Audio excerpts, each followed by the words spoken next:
Good afternoon, friends, and welcome to the Rotary Club of York, the 26th largest Rotary Club in the world, and a club dedicated to imagining and living out the Rotary mission of service above self. I'm Glenn Miller, the club president. Our opening song today, America the Beautiful, and the Pledge of Allegiance will be led by President-elect Aaron Jacobs.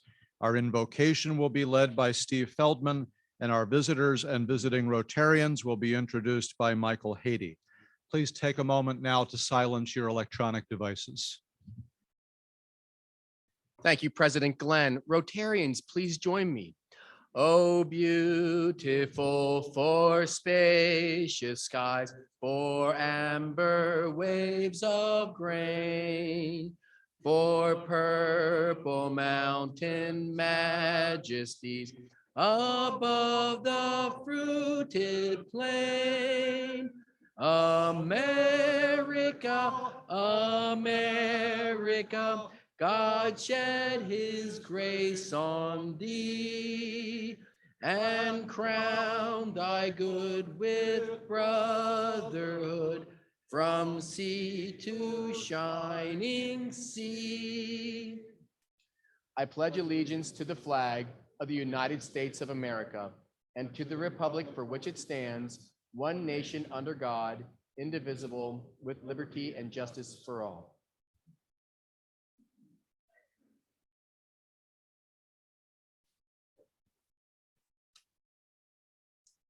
Please join me in a word of prayer. O God, who is known by many names, we stand before you today mindful of the sacrifices and the choices made on behalf of the greater good by those seeking or holding elective office. We stand in recognition of the inspiration that you placed in their hearts and their minds to run for public office to serve the public good. We ask your blessing upon our speaker today. Fill him and all who run in elections and serve in the halls of government with your divine energy, creativity, and inventiveness as they seek to solve the complex and pressing issues facing our Commonwealth and our nation. Guide them all along paths of integrity and forthrightness as they strive to live up to the promises of representative government. And remind them all that the four-way test is not a bad place to start. Be with all of us as we leave this place, inspired by the Rotary call to service above self. Remind us to thank our club's leadership for their work and to express gratitude to the country club staff for the meal that they have provided. Amen.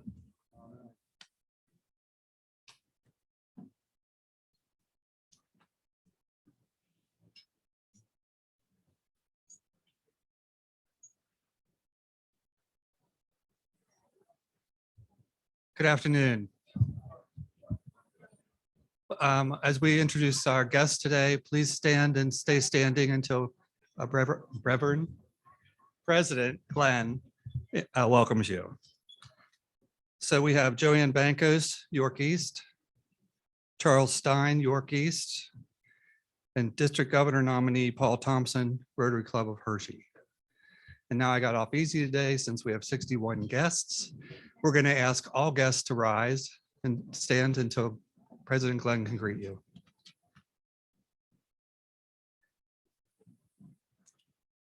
Thank you, Michael. Friends, thank you for joining us today. I know you will thoroughly enjoy our program, and I hope that you will return to visit us again, even when perhaps we don't have quite so famous of a speaker. As you have hopefully already realized, our club is a lively and diverse group of community leaders, all of whom would warmly welcome your interest in joining our ranks. Rotarians, please help me welcome our visiting Rotarians and guests.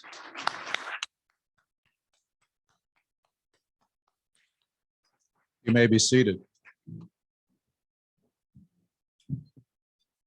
Due to the special nature of our program today and the understandable schedule constraints of our speaker, we will move now directly into our program and then close out with a few announcements after Dr. Oz and his party have departed.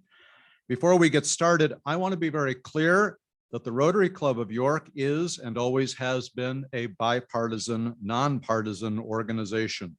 It is our longstanding tradition to invite all of the candidates of both parties running for major offices to come and speak to us. This year, those being, of course, candidates for the U.S. Senate and for the governor of Pennsylvania. We are grateful that Dr. Oz responded positively and is able to be present with us today. We solicited questions in advance from the membership over the past several weeks, which our esteemed moderator will incorporate into today's conversation. There will therefore be no questions from the audience. And so without further ado, it's my pleasure to welcome past President Dave Meckley to the dais, who will introduce and moderate our program today. Dave.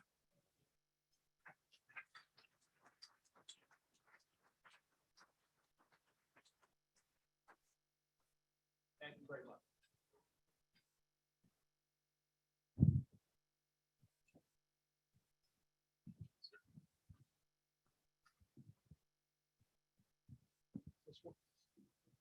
Working? Working? Okay. I want to thank Mike Summers for setting up this program today and helping me prepare for the questions and for the membership that submitted questions.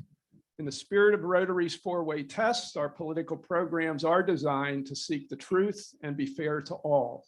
These are the guiding principles for our conversation today. Dr. Oz, thank you for being here. In the interest of time, we could have spent the full hour going over Dr. Oz's accomplishments and background. So I sought to find the shortest bio that I could find, which was from his website, which is as follows. Dr. Oz was the host of the Emmy award-winning Dr. Oz Show and an attending physician at New York Presbyterian Columbia Medical Center. He serves as professor emeritus at Columbia University. He has performed thousands of heart operations and invented life-saving devices to repair heart valves, all the while practicing medicine simultaneously while hosting his TV show. He lives in Bryn Athyn with his wife, Lisa, who is here with us today, of 37 years in the house they were married in 37 years ago.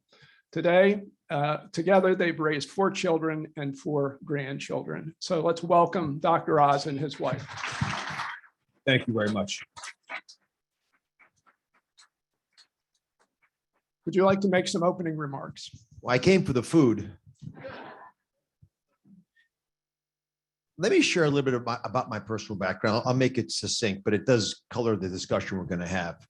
My father grew up on a dirt floor in a faraway land. Education was the only path out of that farming village. The American government was looking for promising students. He was recruited to come to this country for that reason as a legal immigrant. We were blessed to settle just south of Philadelphia. He was on the faculty at Jefferson in Philadelphia. And we witnessed the American dream. The land of opportunity would provide as long as you're willing to work hard, offer a little innovation, a little grit, a little spunk, and it worked. And I have felt over the past few years that that's belief in our country being the land of plenty, land of opportunity, is not as widely appreciated as it had been. It's one of the reasons I decided to get into this campaign. And I don't think it's actually a mainstream belief that the American dream is false. I think it's a fringe element on the far left side of the political spectrum, but it has colored the way that a lot of our youth sees this nation. And I think we all, especially if you're in civic organizations that have historically been the foundation, the ballast of the ship of society as we headed in troubled waters, we need to continue to remind ourselves of the veracity of that vision. And I intend to do it by focusing on a few topics. We'll talk about them during the course of our discussion. But for me personally, medicine obviously is my calling. I saw it happen during COVID in a way that's unforgettable, that we mix politics and medicine. And when you mix politics and medicine, you get politics. You stomp out the medicine. And we took away the ability of the medical professionals to be guardians of patients. We started making rules that actually stifled debate. There were times people said things that in retrospect were probably correct, where they were blamed, criticized, chastised, and othered, ostracized. And that type of stifling of debate is very un-American. And of all the things I'll say today, I'll say it now and I'll say it at the very end. We have to be brave enough to say what we see. That's what I hope we do today. There's a reason we're the home of the brave, because you can't be free if you're not brave. It is essential that we reignite that passion to be honest with each other, even if it's uncomfortable, and tolerate other views. Because if we don't do that, extremism will reign, not just in Washington, but in every community in America. And I'm running to make sure that doesn't happen, that we have a balanced approach. Because I'll tell you, I never get asked how we're going to teach the Democrats something. That doesn't come up. I get asked, how are we going to fix the problems? How are you going to deal with the issues we're struggling with, to get the best ideas that we all have and unify them into something that makes sense that we can all live with? Thank you. One of the principles of Rotary is service above self. Is there a particular community service initiative that you personally supported over your career and has been impactful, perhaps Health Corps? Health Corps is a good example. I'll start there. It's an organization that I started with my wife, Lisa, and she's right over there, by the way. Put your hands up, honey. You pulled it out. But I'll tell you, if any of you are considering a life in politics, you have to have someone stronger than you with you who can be the Rock of Gibraltar. And we started Health Corps 20 years ago because I was witnessing young people, younger than me, and I was pretty young back then, getting all kinds of advanced disease, in part because they were unhealthy through their schooling. And the initial idea was to copy the Peace Corps. You put the prosperous college kids who've done well in their schooling, and you put them in schools of at-risk kids, and you have them be mentors. You have them teach the kids about how to thrive and understand what's happening inside their body, because if you can control what's happening inside your body, you can change the world outside of it. That basic understanding that at least take charge of the things you can do, others will follow, was very successful. We raised $80 million over the last 20 years. We've touched the lives of 2.5 million children. We have schools across the country, including here in Pennsylvania. And I'm very proud of the fact that the private sector can play a role, because it's all funded privately with some foundation support, but very little government support. But it allowed us to go into public schools and play a very important role changing the narratives in those schools. That's why I know a fair amount about education. This, in addition to being in the education field myself, because I'm a professor, but it's one of the reasons I know that education will be the foundation of what I hope to do in Washington. Because if we can address some of the challenges that young people are facing in their schooling, then we will change dramatically almost every downstream variable that's impacted by that. As I understand it, you've spent a large portion of your professional career in multiple states. How is it that you decided to run for U.S. Senate as a resident of PA? Well, the lens that I look out on life with was honed in Pennsylvania. I did move to New Jersey to make money. And I think a lot of people in Pennsylvania feel that need to move around to serve their family's needs. We decided to come back a couple of years ago, in part because my wife's family has been here for 140 years. And her parents are getting older, and it was the right thing for us to do. We'd spent a lot of time in Pennsylvania. A couple of my daughters were born here.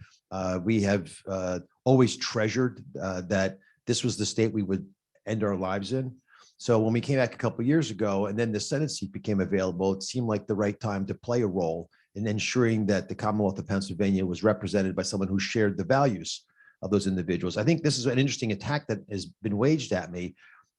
I think the people of Pennsylvania are much more interested in what you stand for than where you're from. And if the values that I have align with the values of the voters of Pennsylvania, I will be the next US Senator. And if my opponent's values, which for many people are further to the left of theirs, are not aligned, then it's going to be difficult for that argument to make a successful bid. But I got to say, that issue isn't really that relevant right now. Pennsylvanians are in pain. And the kitchen table issues that will make their lives better have nothing to do with how many years I spent in the state or out of the state. It has much more to do with the economic challenges we face, crime, which is ravaging not just our cities, but even in rural areas, and fentanyl, which takes no prisoners and is a direct result of poor federal policy on the border. What are the biggest domestic issues that the U.S. Senate faces and can be influenced should you be elected? And are there some specific programs that you support to impact them? The issue with the most intensity in Pennsylvania is lawlessness, and it's around crime and drugs. So let's talk about drugs, because it's a very obvious place where really only the federal government can play a role shutting down the problem. We have a porous border. We all acknowledge that. And what has happened is a humanitarian crisis caused by cartels who are running human trafficking operations. And just to put this in context, these are hundreds of thousands of undocumented individuals who just have to get to the border and claim asylum, and they're brought into the country, and cartels make money when that happens. So let's leave aside the actual impact of immigration and what that means about government and its citizens. But the specific the topic of drugs, it comes into focus when you realize, well, if you're running an illegal business at the border, running human beings, what else can you run? How about drugs? They're pretty easy. You put them in the back pocket of the people that you're running into the country, or have people run across the border in one spot and a mile down the river have drugs brought across. So cartels began to take the money they were making from human trafficking operations and buy drugs from China, primarily, very inexpensive drugs like fentanyl, where there's no really cost of goods. You get them across the border and it's a profit center. You can take a lot of drugs and potentiate them, make them more valuable, more impactful. The problem is fentanyl is lethal. I use it to put patients to sleep for heart surgery. We confiscated enough fentanyl last month to kill every American. We confiscated at the border. And I have been endorsed, as you know, by the Fraternal Order of Police and by the state troopers. The state troopers announced last Friday that they confiscated 7 times more fentanyl last quarter rather, than they did 2 years ago. 7 times more. Fentanyl's everywhere. If I asked you, and I won't do it because I know it gets awkward, but if I ask you how many of you have had your families directly impacted by fentanyl, there'd be at least half a dozen hands that go up in this audience. It's impossible for me to give a talk anywhere and not find a family that's been hurt. And it's very emotional because oftentimes the kid hurt. I'll tell you once, I was in Allentown and a security guard last week shared that his son had hurt his shoulder lifting weights, had bought some street pills like a Vicodin because he didn't want to go to a doctor and he was affordable. So he bought it, took it, and the father found him blue and dead the next morning. The child had taken fentanyl, not realizing it. That's the kind of story I'm talking about. At the federal level, we have to shut the border down. And this is going to stun you, but when you actually go down there and talk to people, the main way we need to do that is to change the laws around claiming asylum. Because right now, whether you have a wall or electronic system, it doesn't matter. As soon as the person who's trying to get into America crosses halfway through the Rio Grande, when it starts becoming shallower, they'll put their hands up and claim asylum. Border patrols go down there, grab them, bring them across the border into America, and by law, they have to be released. They're given a court date 4 years in the future. They're allowed to get in a plane later that day. So this is not about, a huge high-tech solution. We need those as well, but you have to claim asylum in your own country. Now, here's what's going to happen if you do that. We'll shut down the profit center for the cartels. And if we do that, it's not worth running the drugs as much because it's pretty risky. And they're going to go back and, do avocados or something, which, by the way, they're in that business as well. So they will move to a different business if we, as Americans have always done, stand tall and say, enough, we're not doing this anymore. I also think at the federal level, we have to send a very clear message to China. They're poisoning our children. They have to, and they very easily can control what's exported out of that country. And it's a pusillanimous position to sit back and claim you can't do anything about it. To what extent do you believe these solutions require bipartisan support, and how do you intend to facilitate more bipartisan work? The big answers for America require bipartisan positions. There are other issues that we have to be bold and vocal about, issues that might have more to do with how our values are expressed, or the freedom of expression that is so fundamental to the American story. But the big ideas we have to address, for example, foreign policy reactions with China in particular, onshoring of a lot of businesses, our trade agreements, which are sort of balkanized right now. Many of these are going to require a unified response. But those are the kinds of ideas that I think would garner that you could get a bunch of Democrats, Republicans to agree that we have to build batteries, electric battery storage systems in America. I mean, if you want green energy, and we all want the environment to be cleaner, right? And if you truly want that, if you're desirous of that, you have to unleash natural gas in Pennsylvania. You have to. But a part of that solution, and we'll talk about that, I'm sure, later, and how much that benefits our nation, because of the last 15 years, we've dropped our carbon footprint dramatically because of natural gas. because the green energy sources haven't picked up speed. But if you really want to have green mature and become a prominent part of our energy future, you have to have ways of storing the energy. And I was visiting a company in Reading called Enersys. It's a wonderful company, huge facility. They are the biggest supplier to the Department of Defense of energy batteries for electric energy. And they confided in me that 87% of the raw material, the lithium they need to make those batteries, comes from China. So if you really want to be a green energy country, you have to be able to produce the things required for that. You can't just put your hands up and say, buy electric vehicles. You have to do more than that. Otherwise, you're just sort of spinning inside of a little cloud of ideas that's not going anywhere. And I think as Americans, we've always desired to address in a very thoughtful way the challenges our nation faces.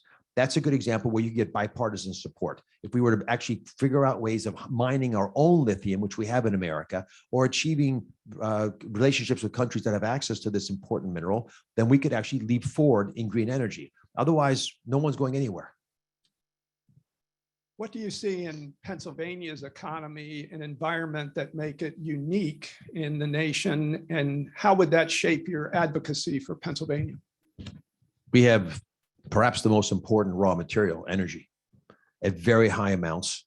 We have enough natural gas under our feet in Pennsylvania to power the country for hundreds of years. And just to put it in perspective, and right now these industries are they're stagnant.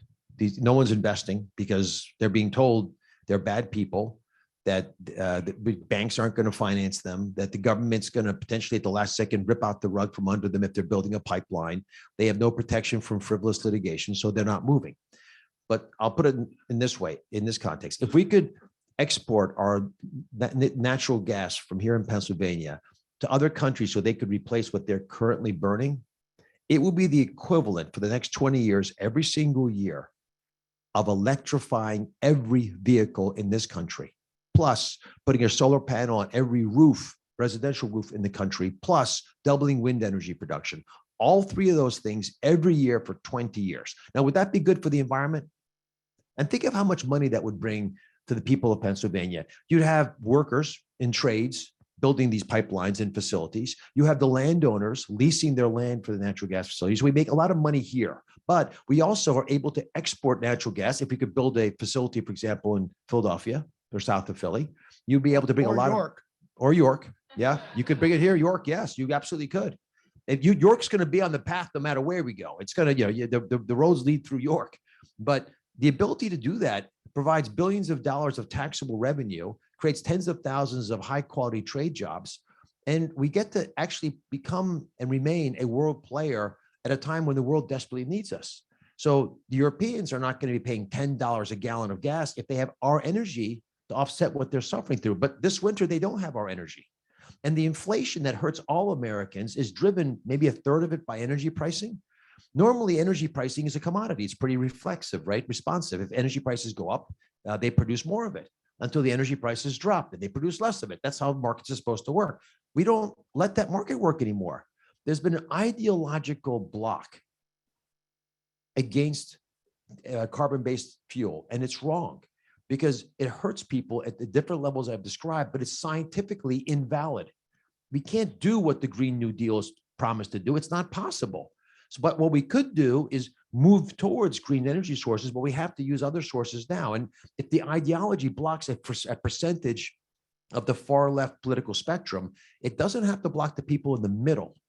And they can get together and make the difficult decisions that are required to ensure that we have energy security here in America. We can help our allies overseas, but we also help our people through economic benefits. What is your view on the Supreme Court overturning Roe versus Wade? And if there's legislation to codify a federal law, what would your voting position be? I think the Supreme Court made the legally correct decision. I'm not a lawyer, but it seemed to me it was the right choice. I'm pro-life, but I have three exceptions: life of the mother, rape and incest. As a physician, I've dealt with these crises. I know how important they are. I also have strong feelings that values within communities should be honored. And so if I trust the healthcare system, and I do, and its ability to take care of people, so doctors and patients talk, it's a covenant that's precious. I trust local politics to be able to reflect those values. well, then states should make these decisions. And as a senator, I do not want the federal government interfering with how states make these choices. And I hold that to be important here in Pennsylvania, but all the other states as well. What are the most pressing international issues facing the United States in your view? Well, Ukraine is an obvious one, which many of you have probably thought quite a bit about. And the issue with the Ukraine is really a litmus test for what might happen with China and Taiwan. And that's the bigger problem for me, because Taiwan is the source of probably 80% of the high quality semiconductors in the world, 10% of all semiconductors. And we need these for many, many different businesses, including defense. But the bigger concern I have is China itself. Now think about this. We have a democracy that does work well and has a thriving economic platform, capitalism on top of it. And it's continued to do well for 250 years through thick and thin, based on a piece of parchment that we all hold precious. China is a surveillance state, which also has an economy that works. Now the world looks at the two options and it says, well, which one's better for me? Remember, about a third of the people live on the true democracy. So this is a real battle. Now, the average person, and I've traveled all over the planet. My show was in 100 countries, so I had fair amount of exposure to people at a high level. The whole world looks out and they want to be like us. Yet China is the only other option that they can go towards if we trip and fall. So China wants us to trip and fall. It's better for them if we do. I don't think the Chinese people harbor any ill will necessarily, but the Chinese government's been pretty clear in its desire to win every battle it can and whatever means it can use to take us down. So we have to be able to defend ourselves, and preventing China from invading Taiwan is an important part of that. We have to make Taiwan into a porcupine, arm it so they can defend itself, like the Ukrainians have done. Give people the tools that they need. We don't want US boots on the ground.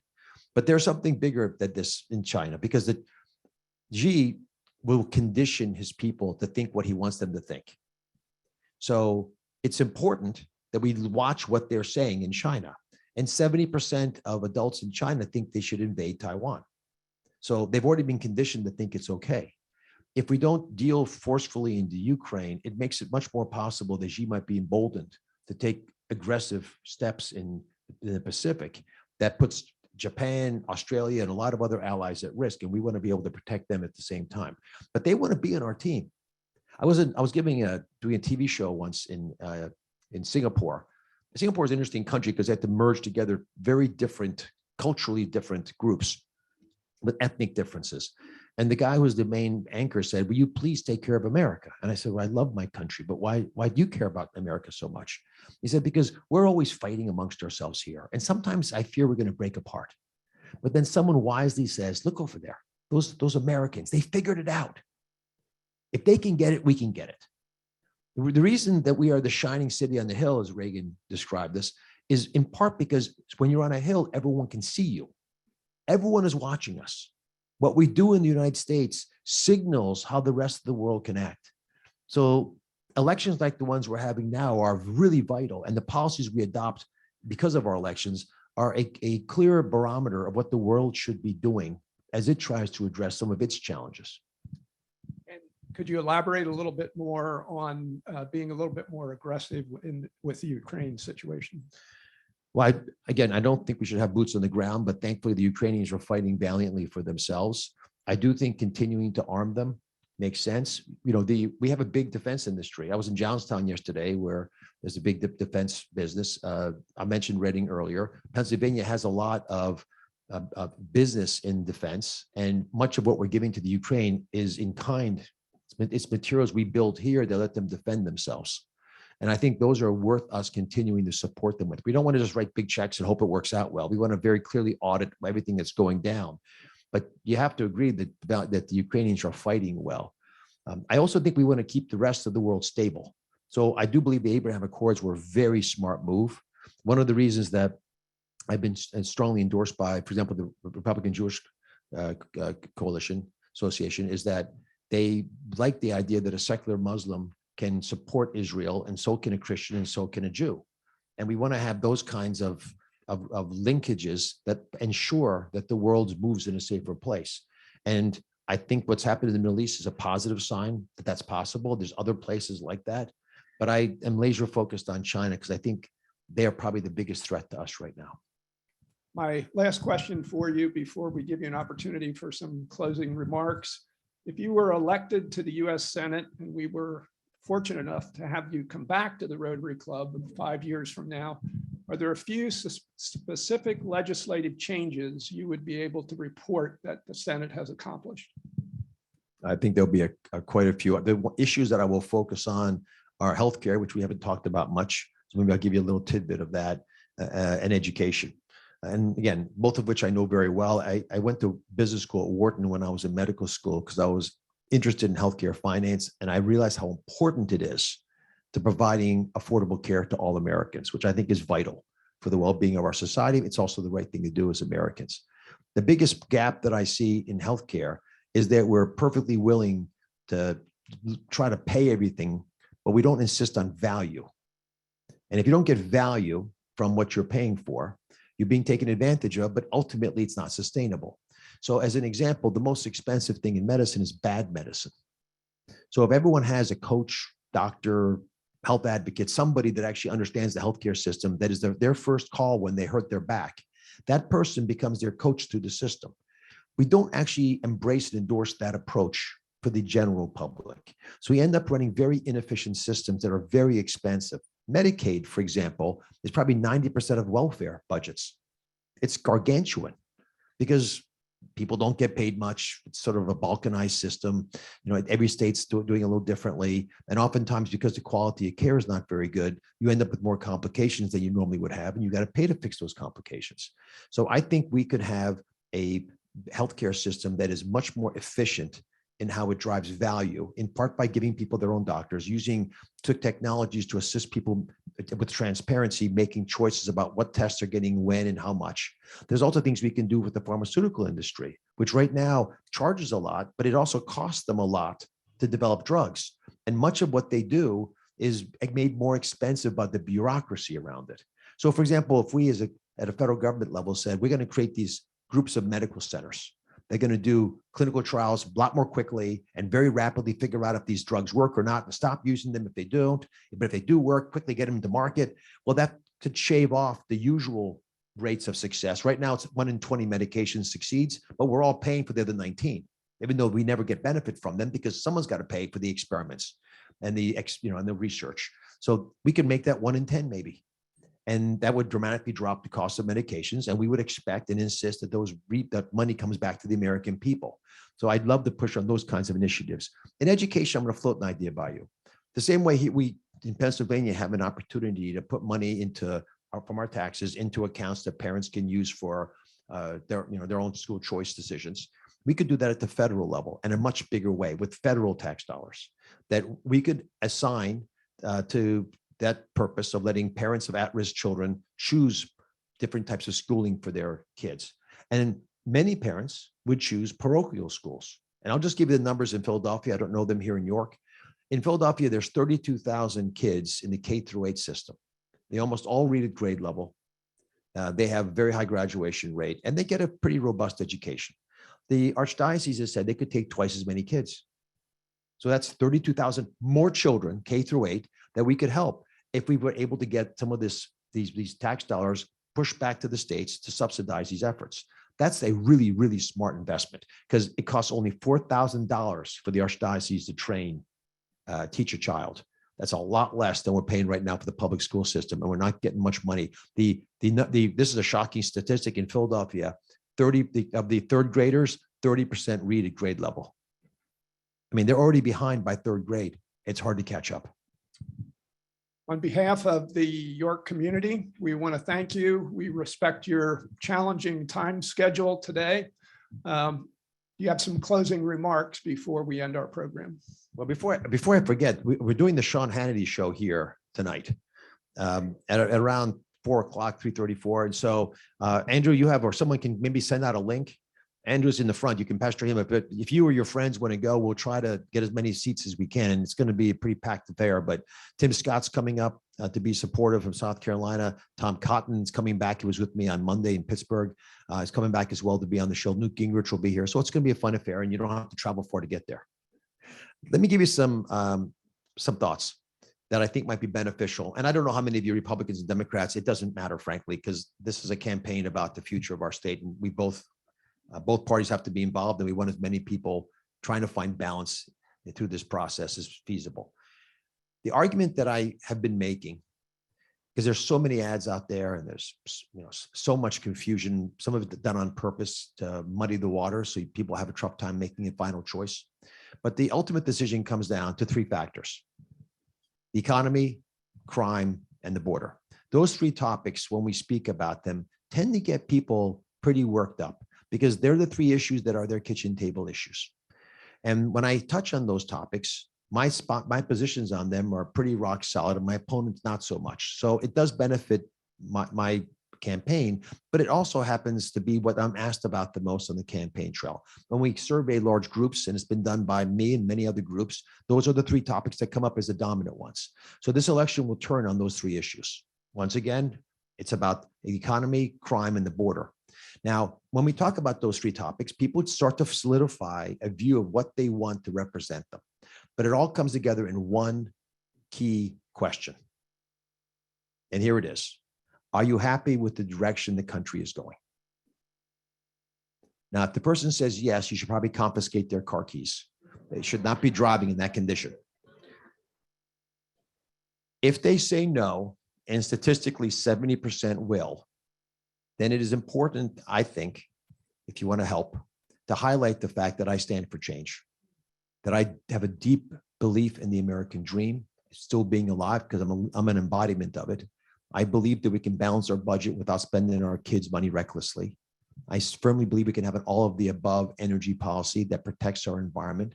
I believe we can have safe communities. We can have a closed border that's also closed to fentanyl, with legal immigration, both skilled and unskilled, that we desperately need in this Commonwealth. And that will become possible if we can honor our commitment to keep the border closed. We can have school choice returned to parents of at-risk kids especially, and we can have affordable health care at all. But the most important message I leave you with is that I believe in you, because that's what we've always done for each other. And I want to make sure that is front and center of the discussions of why I will be a senator who can serve this Commonwealth. So thank you for making time for me today.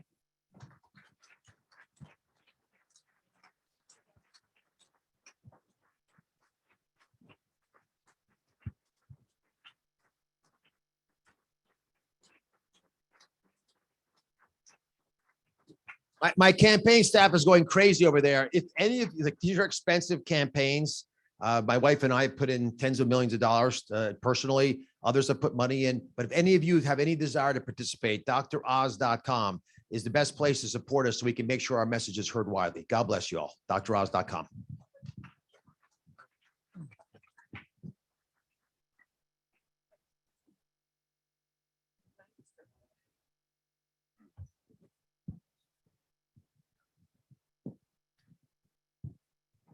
Dr. Oz, no matter what one's politics may be, we all know, pardon me, seems like I need a doctor.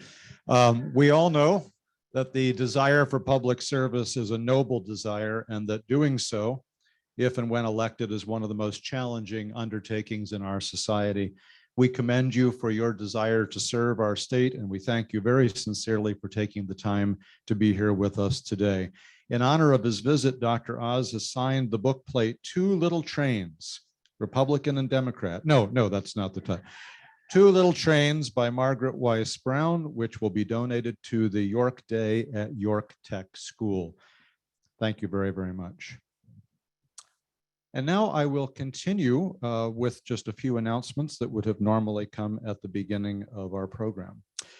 Our sincere condolences are expressed today to past President Brian Tate on the passing of his father this past Sunday. Brian's father, Howard, or better known as Pete Tate Jr., was, among many other things, a Paul Harris Fellow. And again, we remember Brian and his family at this time. The Youth Exchange Committee will meet tomorrow at high noon via Zoom. Communications Committee will meet on Tuesday, October 25th at 3:30 p.m. at the Grill at Regents Glen. That sounds like a fun committee to be on. On Monday, October 24th, World Polio Day, there will be a bike ride to eradicate polio.